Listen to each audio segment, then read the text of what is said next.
Hey everybody! In today's video, I'm going to show you a fun, quick way that's not messy to do heat embossing with dyes. I'm using two new dyes today that I found beautiful and perfect for this technique. I have these two dyes. One is a flower and a frame, and one is a sunflower, which you know I can't resist. And I have two complementary colors of Wow embossing powder, a verdigris, and then a gorgeous copper. I'll have those listed below for you.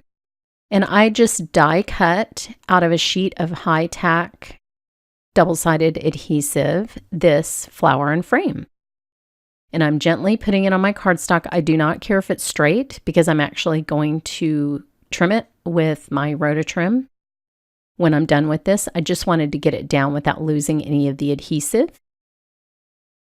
So once that's down and flat, I can be a little more aggressive about sticking it to the cardstock. So that's all good. It's all stuck down there. Now don't do what I'm doing now. I thought I had an extra piece of liner sticking out, but I'm actually removing the double-sided adhesive. I can't see very well, and so I make mistakes sometimes. But you're not required not to make mistakes. You're just supposed to learn how to fix them, and I'm going to show you a quick way to fix that. So don't worry about it. Perfection is for serial killers.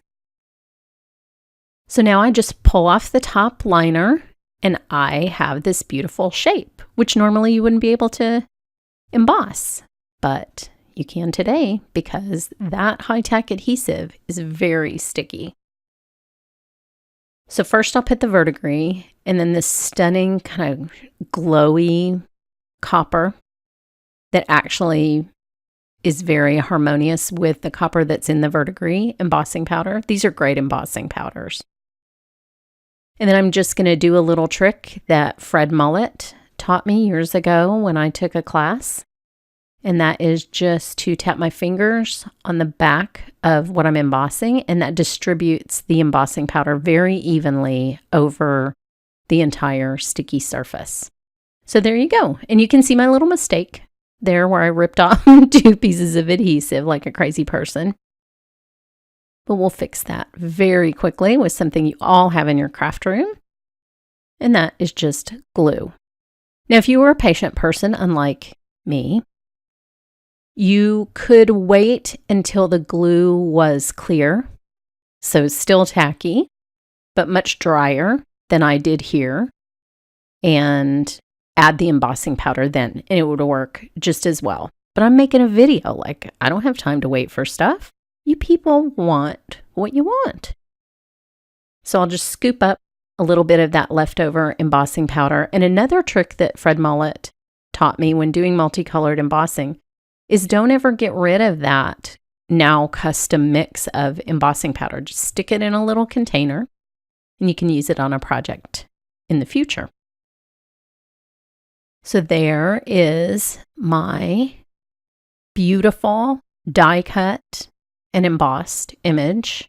I think this is so fun and not as messy as smushing ink all over a die cut. So I thought it was a new way to use adhesive, which I'm always up for. And now you can see how shiny and beautiful that embossing powder is. And I actually found two Daniel Smith watercolors that were a perfect match for these colors of embossing powder. And that's what I ended up using on my card, as you'll see in just a minute. It was Amazonite, which is a stunning color, and I use it all the time, and mummy bauxite, which in the olden days used to be made out of Egyptian mummies. It isn't anymore, so don't be freaked out. But this is what they look like together, and you have to admit, those are gorgeous. Kept it simple on the sunflower, just added a bit of colored pencil. I hope you've enjoyed this. Thanks so much for watching.